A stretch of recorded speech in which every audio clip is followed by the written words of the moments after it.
Welcome back, listeners. Welcome back, viewers. It's to the point for today, Thursday, the 7th of September. And we have with us this morning the Special Victim Unit and, of course, the Child Protection Authority.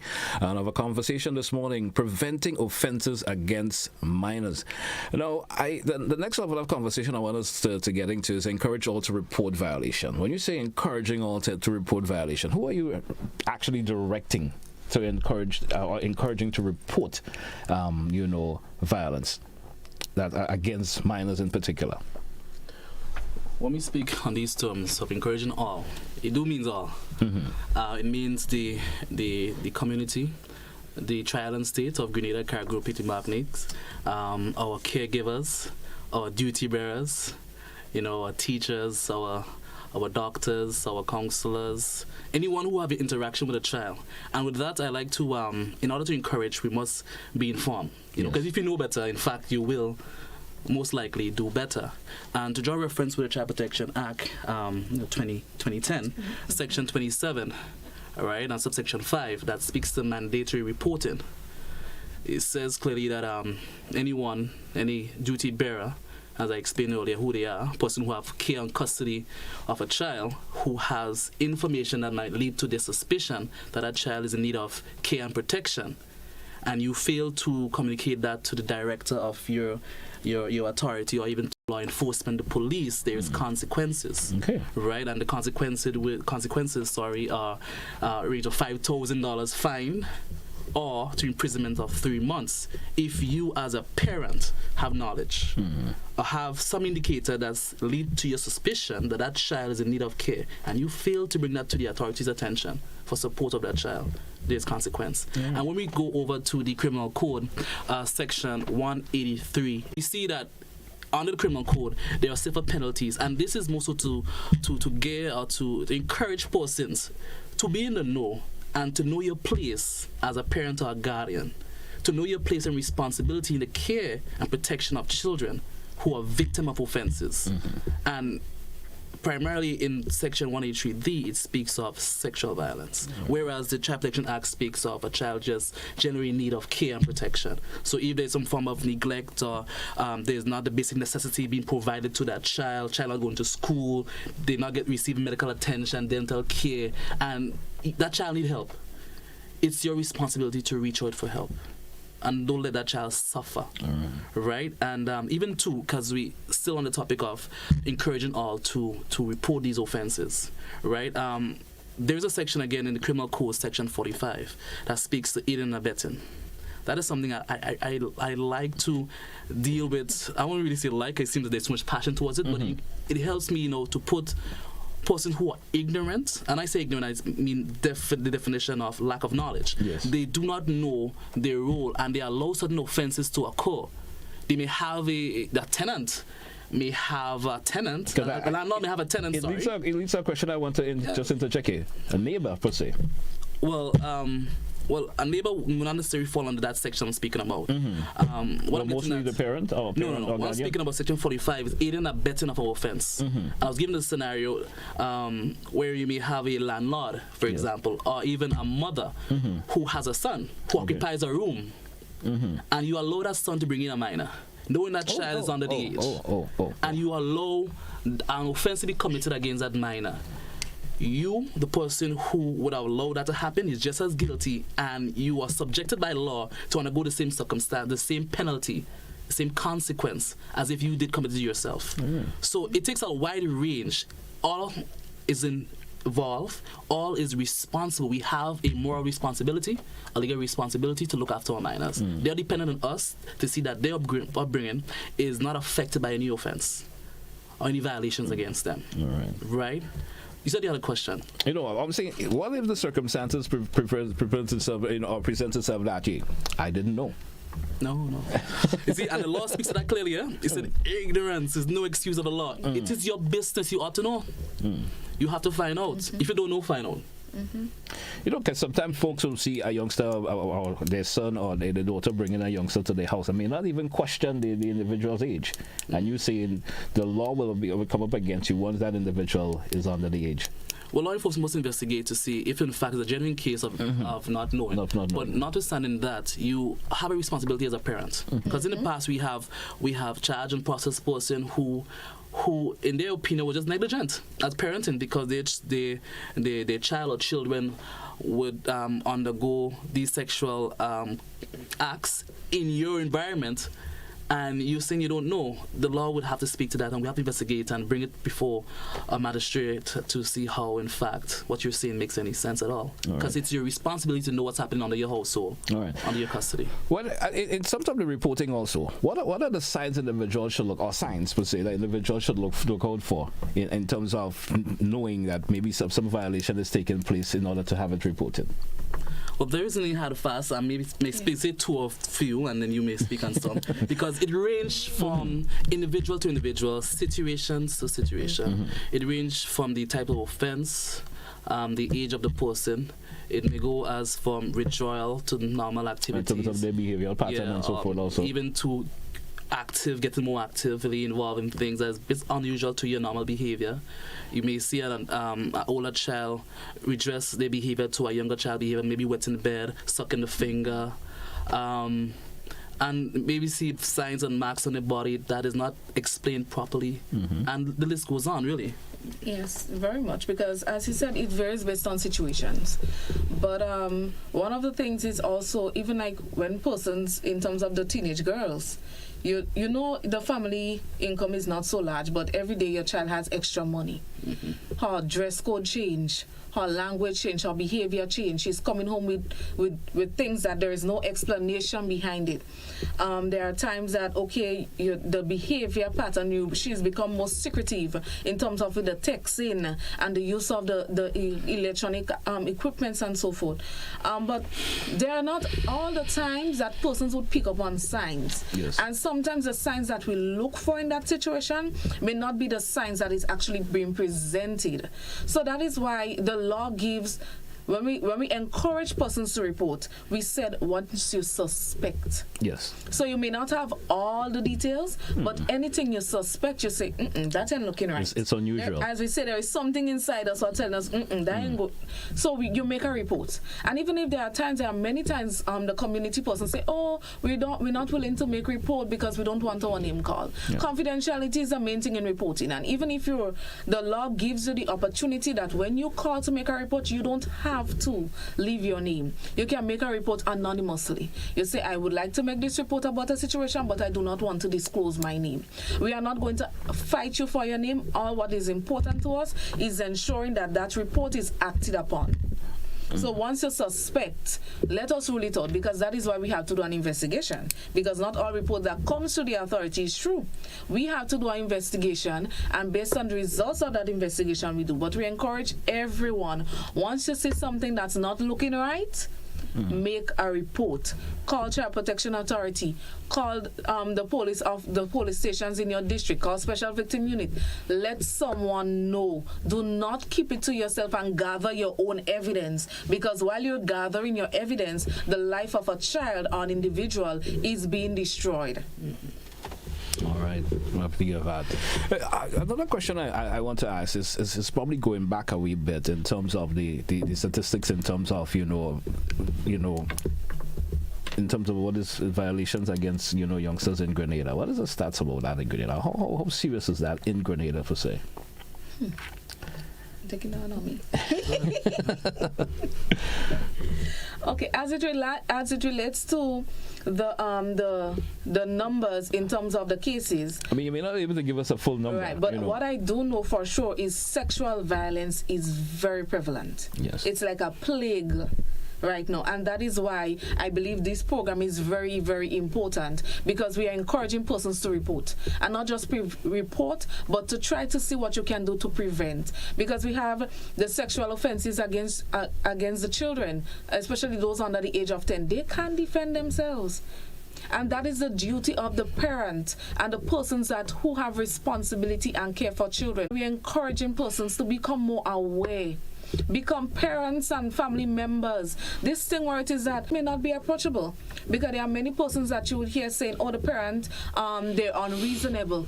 Call the police station. Call Child Protection Authority, let us know, because it is really, really plaguing our society. And even as it relates to the teenage girls, those that are 11, 12, 13, 14, 15, because the age of consent of for sexual intercourse is 16. And we see a lot of persons saying they will go to when the court matter reach, oh, I didn't know her age. Ignorance of the law is no excuse. I didn't know her age, I didn't know of age. And then you see they're blaming the victim. There's a lot of victim blaming in Grenada. And that is why we really and truly trying our best to educate persons. So when it is that you see the statistics are rising, how can we help in getting the statistics to decrease that my child, my home is not affected? All right, interesting. We due for another break. Let's take it. When we come back, of course, we invite our listeners and viewers. If you do have a question or two, feel free to give us a call. And we come back. I want to also get your input in terms of the action, of course, to protect children from becoming, what sort of actions can be taken to prevent children from becoming victims when we do come back. Stay with us, folks. We due for a break. We're coming right back after the break. Stay with us here on To The Point.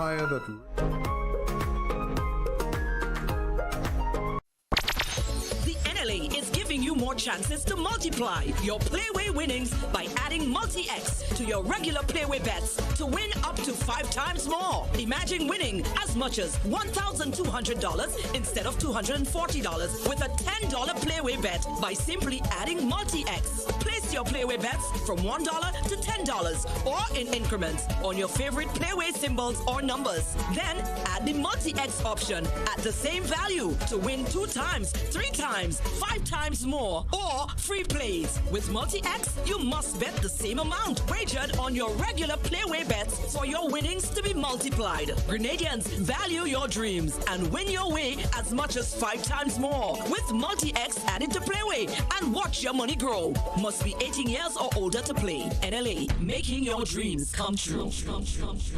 The biggest party in sport is back. For you, the National Lotteries Authority, Grenlec, and Hard On Plus.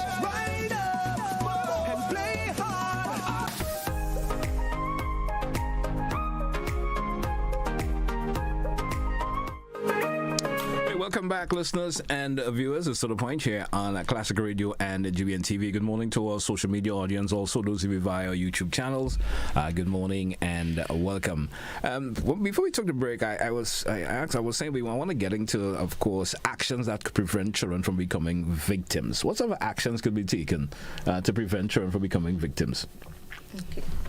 So the first action, I will put it on the parents. Yes. Because that is where the child comes from. That's the child's first persons that they interact with. I would encourage parents to formulate a healthy relationship with your children, that they would feel safe, that they would feel comfortable, that when it is that they're placed in vulnerable situations or any situations that place them uncomfortable, that they can come and let you know. Mm-hmm. We also encourage parents to become more aware and be more supervisory in terms of your children with their devices. We see sometimes we look at the contents in which children are looking at, and the internet says it's children shows, but when you look at the context, it is far from that. So we encourage parents to become more attentive to the shows and the different TV series that your children look at. So because those things, they can also become exposed to sexualized behavior or violent behavior of any sort.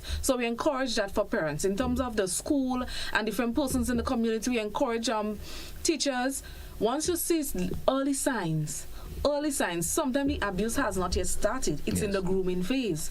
But once you see the early sign, make report. Have a conversation with the child. Don't just say, I'm minding my business or it has nothing to do with me.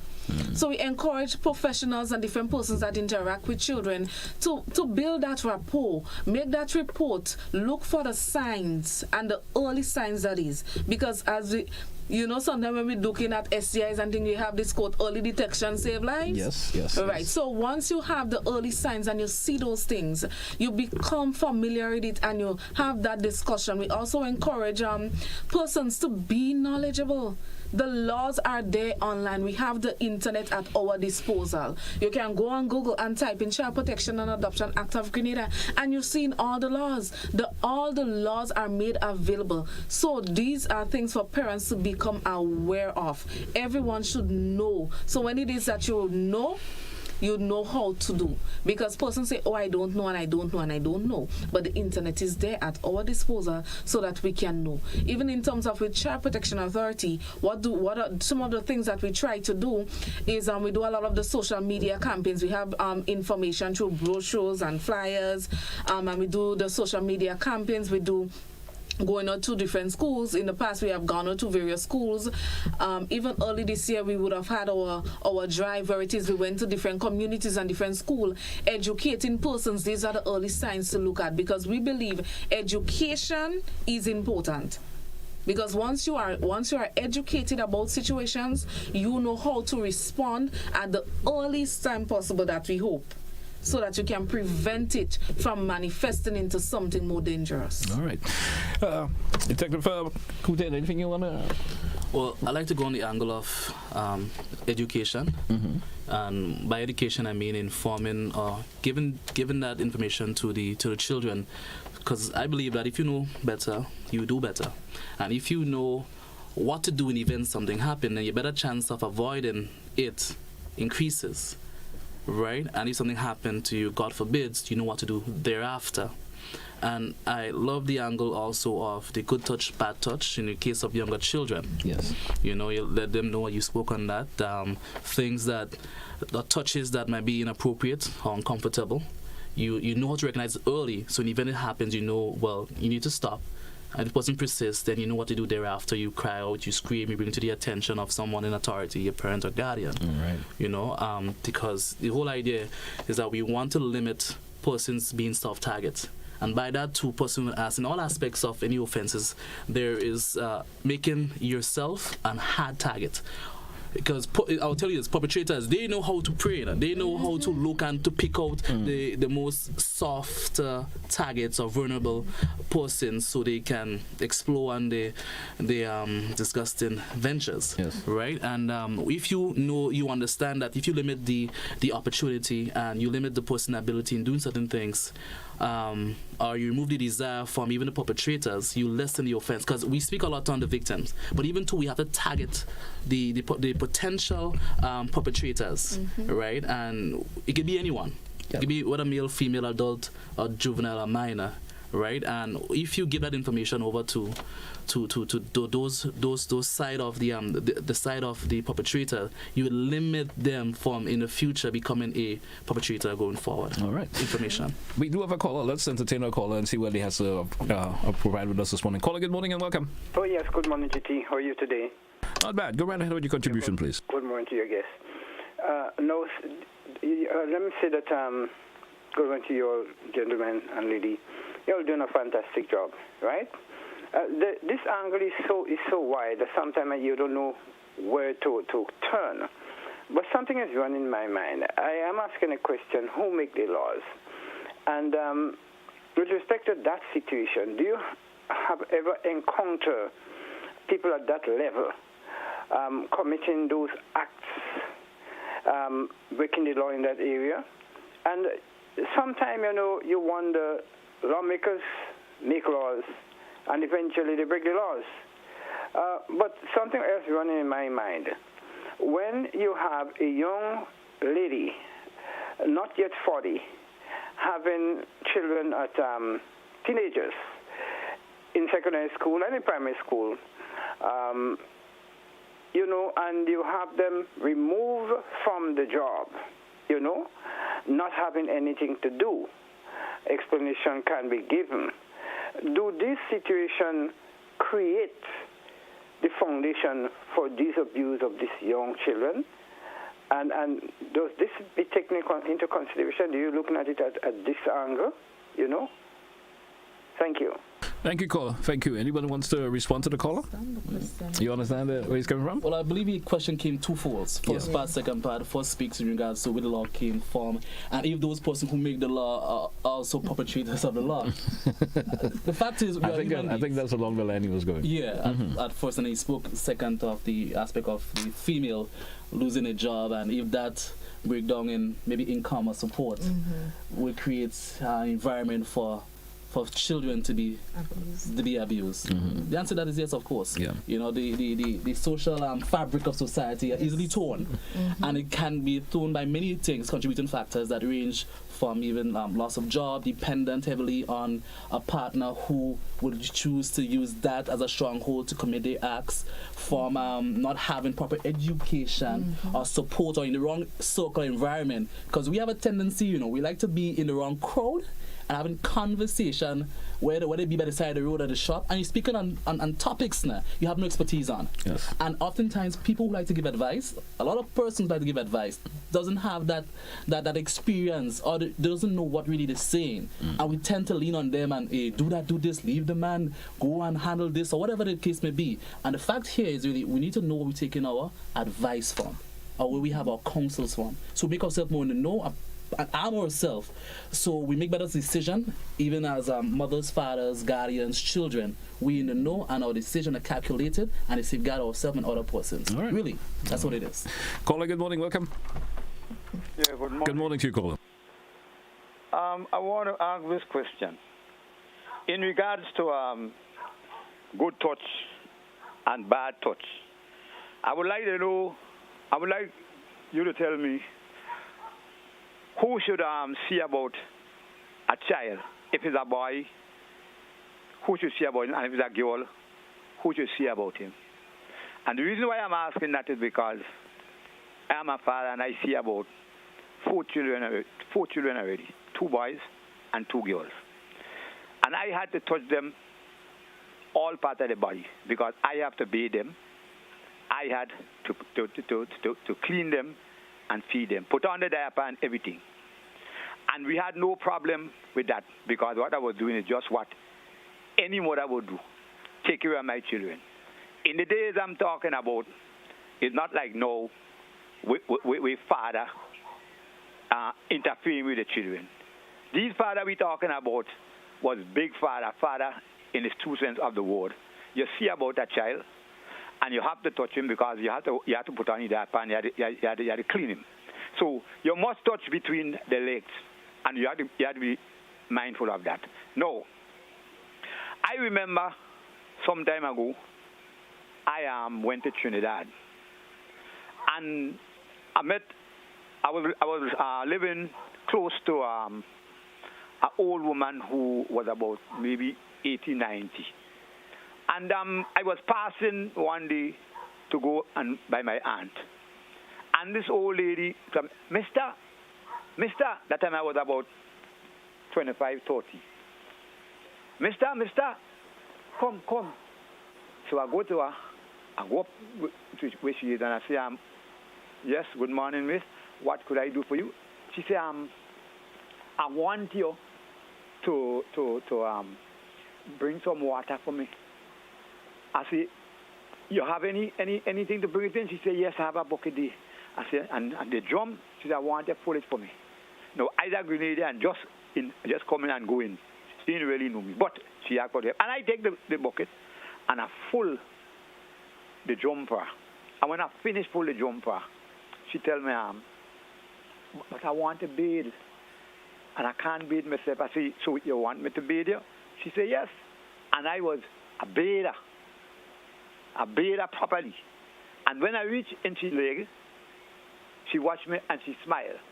But that didn't mean anything to me because I just doing what I supposed to, bathing an old person. And I do that, and I leave and I go with no feelings. Yeah? And then she say, thank you, sir. God gonna bless you. And I leave and I go. Now I'm saying, let's imagine you seen about a young child from, let's say, babyhood. And when the child reach in time to talk, start the talking and them kind of thing, say, Mama or Daddy, Mommy, you know how you talk. Touch me here or touch me D. if this parent, whether it's mother or father, tell the other one, go to the police and tell me, look what daddy say, look what the baby say that daddy do and you do. How would you deal with that? I'm talking about a normal thing because you know parents seen about. Let me touch your toti. I up to now right now I seen about that grandchild. Let me see the toti. Let me touch the toti and I play it. Caller, will actually take another 10 seconds and wrap up, please. I guess he's gone because we had to encourage other callers and he was really taking a long time narrating there for a wee bit. Anybody want to respond to the caller in terms of what he was saying? If you understand what he was saying, I kind of guess what he was saying. You understand in terms of what is appropriate, what is not inappropriate under the circumstances. You being a parent, you understand? Yes. I believe in essence what he was really trying to inquire of is in terms of when we teach your toddlers in terms of good touch, bad touch, and what are the appropriate areas in which parents can touch, and I guess with age appropriation. Now we encourage parents, at the end of the day, that's your child, yes. Right? Whether you're mother or father. Mother or father, either at the end of the day, that is the child. Once it is, yes, some parents, they bathe their children and they touch a private part, that is the vagina, the breast, the bottom, those areas, right? These are words that we shy away from. We teach children, we don't teach children the appropriate names of their private parts. So when they grow up and they're exposed into society, then that even leads to more abuse, which is another topic. But we encourage parents to teach children the proper names of those areas, and parents do bathe their children. But once the child, remember at the end of the day, your role as a parent is to teach. Yes. So while you are bathing your children, you're supposed to teach them a sense of independence, that when there is an appropriate age, and that age is based on the development of the child, then you would know when it is that you should stop. Yes. Because I would not put it across the board, because every situation is different and it's unique in its own dynamics. I agree. Let's entertain another caller. Caller, good morning. Guess we lost that caller there. 435-2041. 435. Question though, one concern is that when people make the calls in to report incidents or suspicion, the Child Protection Authority people must be responsive and they must take the calls seriously. There is no point in parents and the community being vigilant and making these phone calls to report suspicion and we are not getting the proper, appropriate response to protect the children immediately. Callers should not be waiting a week or 2 weeks, a week and a half before someone comes in and investigate the calls. So it's one thing to get the information out and to have the public vigilant, but it's another thing when we call, we want response, we want help. And also that caller the previous caller who had a very long story about Trinidad, etc., GT, you need to know when to cut these calls short. There are many people trying to get in with salient information, and when they start with the Nancy stories, you have to cut them short. But please let the guests know that we want the people who are taking the calls to be responsive and to get out there when they get these phone calls and investigate, and also look at the caseworkers. Some of the caseworkers who are on there, they get very intimate with the family, and instead of protecting the child, they start protecting the family. So we need to be careful who we have out there looking at the situations and make sure that the caseworkers are not getting too entwined with the family to where they start protecting the family instead of protecting the children. Thank you very much. Thank you, caller. Thank you for your contribution there. 435-204. Anyone want to respond to the call? Yes, I would like to say thank you. We'll definitely take that into consideration. We do have the duty system where it is that cases that are like a 911 case that is happening now, it's very prevalent. The child is in immediate risk and danger. We have a 24-hour duty system where it is we work along with the police and we respond to that accordingly. And there are times that the case would be assigned to a worker and then they do the investigations. Okay. We do have another caller. Caller, good morning. Welcome. JT, good morning, and good morning to the officers you have there. My thing is that over the carnival season, I've seen a lot of things happening. A lot of kids live in their parents' house and go out in the night and claim they're going to be job. I see big men winding up on little girls, and the police are watching. So to me, these laws are only for a certain time, not throughout the country, not throughout the whole life of the country. Now, the female officer said that this is a plague in this country, and I do believe it's a plague. And if you have a plague going wrong, you need a solution. The solution is not putting all men in jail, because then you have no men around, and the jail can hold everybody. So we have to look forward to the solution. Our lawmakers have to understand that Grenadian men are sexually charged. They have the money in their pocket, and they can't talk to get women, because they wasn't brought up being respectful. They're disrespectful, so they can't talk to a woman. So most likely, they look for a victim, and they go at the victim and bring them money, and then they get sex, and then that cycle goes on. But how do we stop that? Our lawmakers gave a license to have gambling. We can go and gamble and lose their money. They plan to give a license for smoking weed to spoil all our youth in this country. What about giving license for a gentleman club? So most men who are sexually charged can go in there and help themselves. A legal prostitution. You can solve this problem by having men going and spending money in a certain place. The government will tax that place, get back a return. And then you might have a few who want to interpret children still, so you deal with them. But to solve this problem, this plague, as the officer said, you must find a solution. What's the solution? The solution is that Grenadian men are sexually charged and they need a place to go. Let's send them to a place and tax them. It's as simple as that, bro. Thank you, caller. Thank you for your contribution this morning. Again, we were talking in terms of how to prevent, minors. Of course, it's kind of taking a conversation to a different direction there a wee bit. Even though in some contexts he's probably making sense, but it's not really the direction we ought to go at this morning. Anyway, anybody want to respond to him? Anyway, if it's worth a while? Well, I'll respond to one part of his thank you, caller, for your contribution.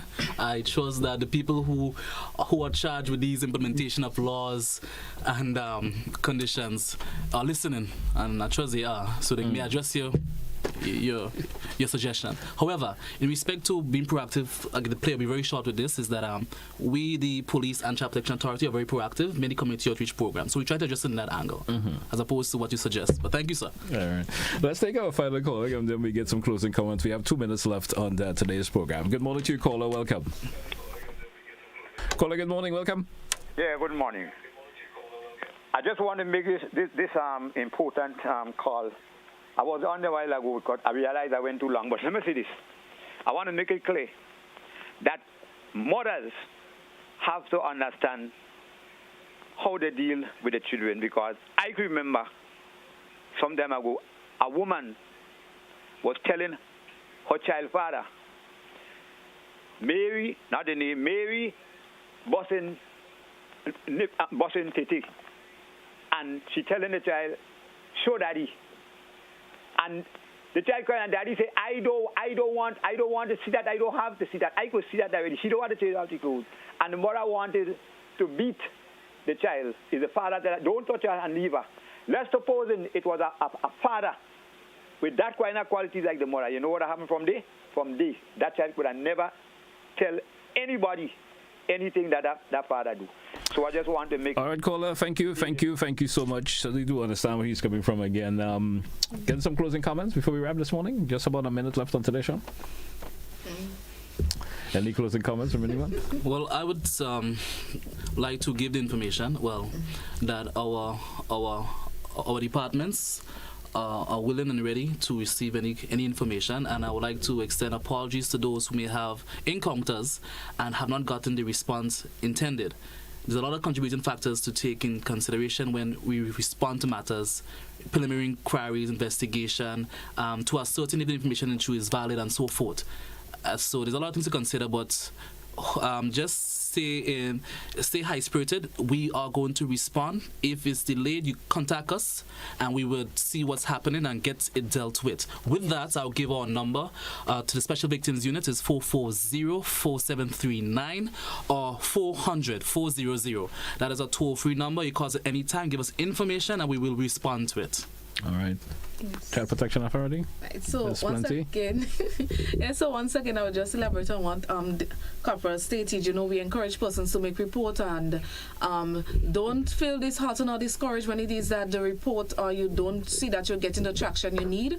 We extend apologies, and we look forward to working with persons. We look forward to building a much more healthier rapport moving forward. And on that note, I would also give Child Protection Authorities contact number 435-0293. You can call us and you can get us at any time, and we'll definitely respond to you. All right. I want to thank you both for being on the program this morning. Fruitful information. Certainly hope our listening and viewing audience this morning do understand and take the necessary steps to help prevent, any violation to minors, as we were talking about this morning. Thanks once again for all who contributed, whether by your phone calls, your messages. Thank you so much for being part of the program this morning. Have yourself a great day. That's where we wrap up To The Point for today. That's where I say goodbye.